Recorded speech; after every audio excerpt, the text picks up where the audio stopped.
Hello guys, welcome back to our YouTube channel at maraming salamat sa pagtunghay dito sa ating channel. Kung kayo ay bago pa lamang po at mahilig kayo sa issue ng politika at issue ng kasalukuyang issue ng ating bansa, ay tama po ang channel ninyong pinapanood.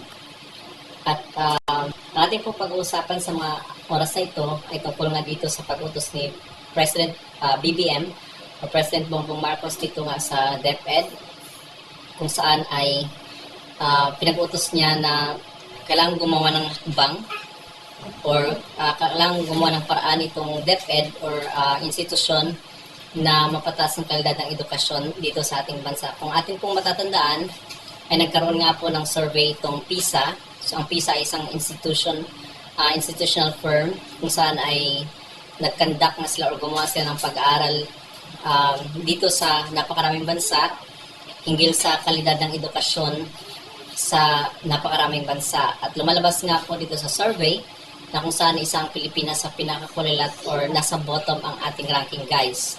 So, ito ang naging ugat na kung saan ay pinag-utos nga ni President BBM na kailangan ay mapataas ang quality of education dito sa ating bansa. So, ano po ang ating reaksyon sa balitang ito? Ito ba ay may halong politika or ang tanong din po ng nakarami is kailangan na po bang palitan or mag-resign itong si VP Sara dito sa DepEd? Dahil unang-una guys, sinabi dati ni VP Sara na hindi niya nga gamay or hindi niya field of expertise itong Department of Education. So hindi daw tayo mag-expect na magkaroon ng changes or shift itong quality of education nga dito sa ating bansa.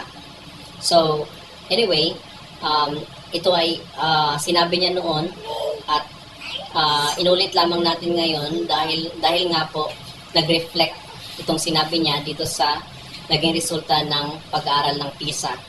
At yes, para sa akin ang reaction ko dyan is tama lang na palitan or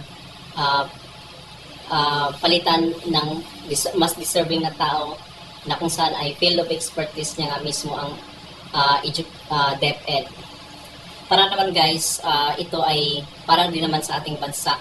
Dahil nga kung hindi nga maganda ang ranking ng ating bansa dito sa quality of education, just in case magkakaroon na naman ng survey or pag-aaral itong PISA in the next year or this year, ay magkakaroon din ng improvement or development ang ating ranking, which is maganda yon doon sa pandinig ng mga dayuhan, dahil sino nga naman ang mag-invest, diba, kung mababa ang quality ng education dito sa ating bansa.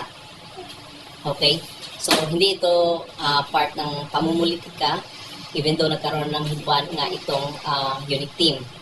And tama yung sinabi ni BBM na kailangang gumawa ng hakbang nga. Okay, itong DepEd na at least man lang umangat yung ating ranking, at least makikita na nagkakaroon ng effort nga, di ba? Nagkakaroon ng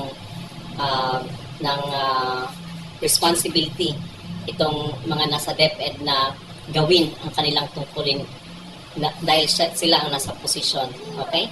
So, yun lamang masasabi natin guys, at kayo anong inyong reaksyon? Kung masasabi hinggil sa isyong ito, kayo ay may reaction at suggestion, please comment down below.